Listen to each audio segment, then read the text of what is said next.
Bali, meron akong tear ACL. Last... Partial o complete? Tear lang. Tear lang. Pero 2010 pa siya. Okay. 2012, D4 ngayon, D14 yung sago. Ano, hindi. May kasing mayroon tinatawag na complete or partial. Basta ACL tear lang nalagay. Tingnan mo ang record. Baka kasi putol siya. Hindi siya putol. Sige.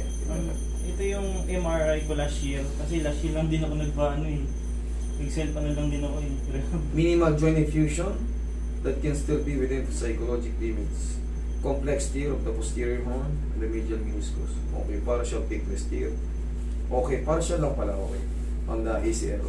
Consider ganglion or synovial cyst posterior of the distal femur. Okay, sige. Ang problem ko kasi, sumasakit minsan. Meron po kayong meron siyang ganglion. Alam niyo ibig sabihin yung cyst na naglalaro-laro sa joint. Baka yun ang umiipit eh. Tapos, yung posterior horn ng meniscus nyo, dito, sa posterior sa likod, napunit, may punit din.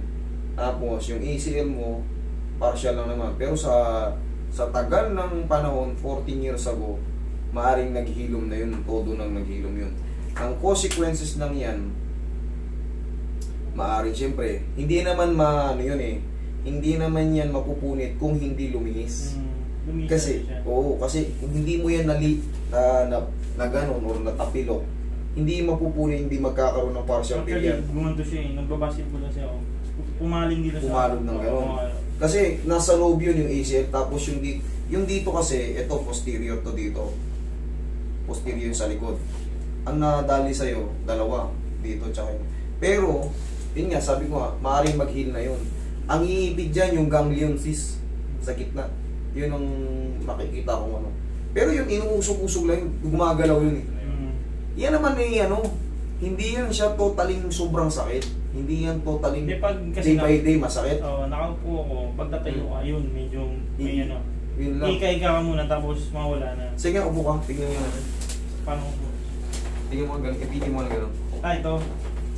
Yan. Ipit naman siya.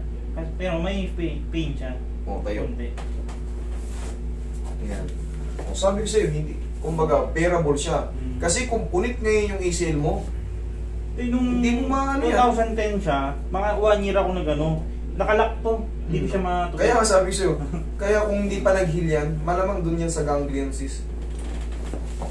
Yung mga maliliit na bukol, yun yan, kaya umiipit. Maliliit lang. Pero, sa tutusin, pwede mo ganyan-ganyan yan. Pwede kang mag-ganyan-ganyan. Pero nahihilang ka, dun lang yun sa pagkahilom. Yun yung mga lamad, kinonsider na lang ng yung ganglion cyst. Mga lamad yun ang pinaghiluman ng pilay. Okay, sige ka. Tingnan natin kung ano pang magagawa. Tingnan natin kung sasakit pa siya. Iniingwas lang naman yun eh. Baka hindi lang siguro nakabalik ng Kaya nasa... Nagtitherapy kasi ako kasi... Under therapy, sa opinion nyo, yung mali. Mas maganda yung ganun sa mga stroke. Yung mga may nerve na patay. Sa akin kasi daw... Pero sa tuhod kasi, twisted knee, hindi na kailangan kuryente. Okay. Sa'yo nga, sabi ko nga sa'yo, 14 years ago, very strong na to. Tsaka partial lang naman yan sa'yo. Ang ano lang nito yung mga ganglion cyst natin. Pero iiwas natin. Sa tulong ng mga alog-alog natin, iiwas yung mga yan.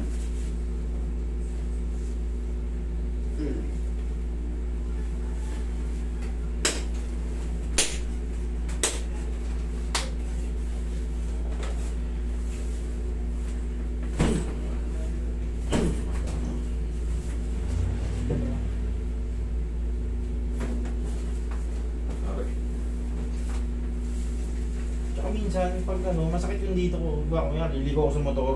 Pag nakatong-balance ako, hindi naman tutumba, parang liligo ko lang. Dito, masakit. Sa hips? Sa hips. Ano kaya yun? Atakin natin. Kumbaga, baka na mali ka lang ng hakbang. Minsan, may ganun talaga. Masakit. May mga mali kang may mali tayong hakbang. Pero yan, siyempre naaalang din naman yan. Baka may umiipit na konting ligaments yun. Buksan mo nga, par. Tong! Sipa mo. Tigas mo ito, pataas na si. Pataas to. Yan, sipa. Isa pa? Okay, thank you. Tapos, wait. Meron daw issue sa sarili.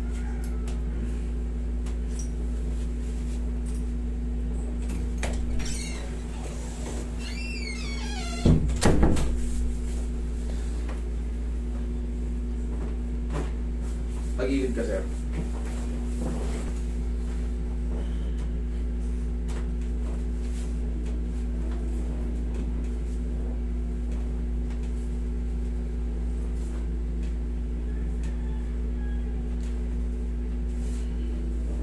Sa school. Diyan ka lang sila.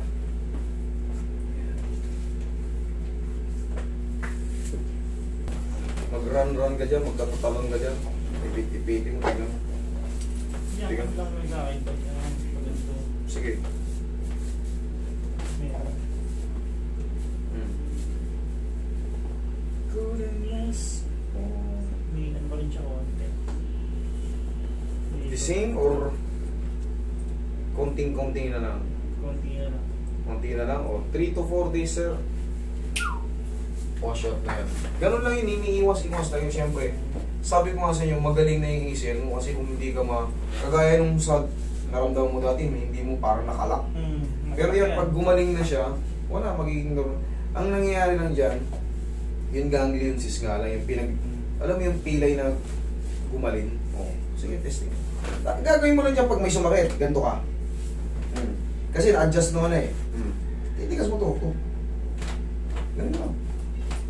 Galing mo sa taas. Yan o. Yun lang. Tapos, aplusin mo lang ng pau. Tapos, check mo lang. Ganun lang. Okay? O, yun dito mo naman. Okay naman? Okay? Okay siya. Yun lang ang ano niya.